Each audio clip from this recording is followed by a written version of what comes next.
Baldur's Gate 3 is coming out very soon, and there is no shortage of things you can do in it. Basically, if you can think it, it might be possible. With that in mind, I thought it might be helpful to post a real quick video about some mechanics that could be helpful before playing it. Full disclosure though, I have only played on PC, and I do not know the hotkeys for consoles, but there should be a very similar workaround for many of these tips. I've been having a blast making these videos, and if this content is something you enjoy, then please consider subscribing to the channel, liking the video if you like it, and commenting so we can improve the videos for the future. Without further ado, 5 mechanics you should know before playing Baldur's Gate 3. The game comes stocked with not only spells but also abilities based on your race and class. These actions are in the lower UI bar, and the first thing I always do is lock it down. There have been too many occasions where I accidentally press a button, and moving the icon longer than a microsecond will usually remove the icon. The game is letting you move the icon around, but if it's not in another slot, it simply deletes it.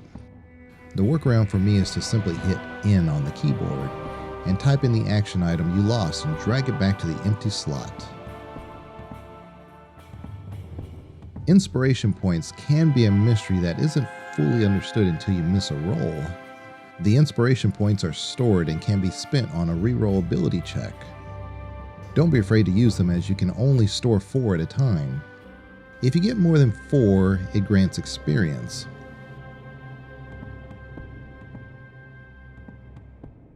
Want to check your inspiration status?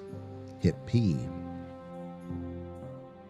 Your map screen is very useful and will likely get a redesign at full release, but the mechanic I wanted to go over is the ability to return to camp without doing a long rest.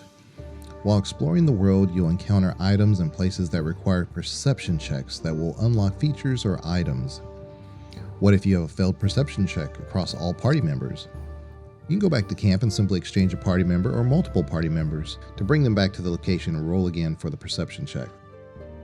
This is also handy if you have a combat encounter that is frustrating and requires a different party member to clear the encounter. There are items that you can collect that may or may not have an obvious effect. Poison can be used to dip your weapon and create a temporary effect on your next strike. One thing I like to do is collect potentially helpful items and place them in a convenient location to help encounters. Some encounters can definitely be cheese, but even at a first-time encounter, you can turn the tide of a battle by executing a well-placed item. When I play an RPG, I prefer my created character to do all the talking, negotiating, and actions. But there are situations where it may be to your advantage to let your other party members perform the action or handle the dialogue in Baldur's Gate 3. Although this feature was something I thought, it does make sense in an RPG setting. Some characters will naturally be stronger and can roll better for a more advantageous result. Get 'em, Lae'zel.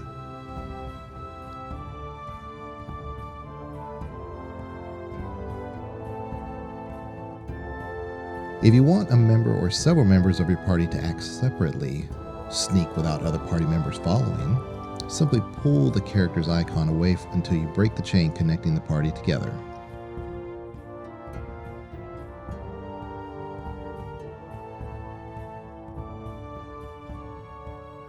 And there you go. Baldur's Gate 3 becomes easier to understand once you have a few hours gameplay under your belt, but hopefully these tips will help you in your initial playthrough. Thank you for watching.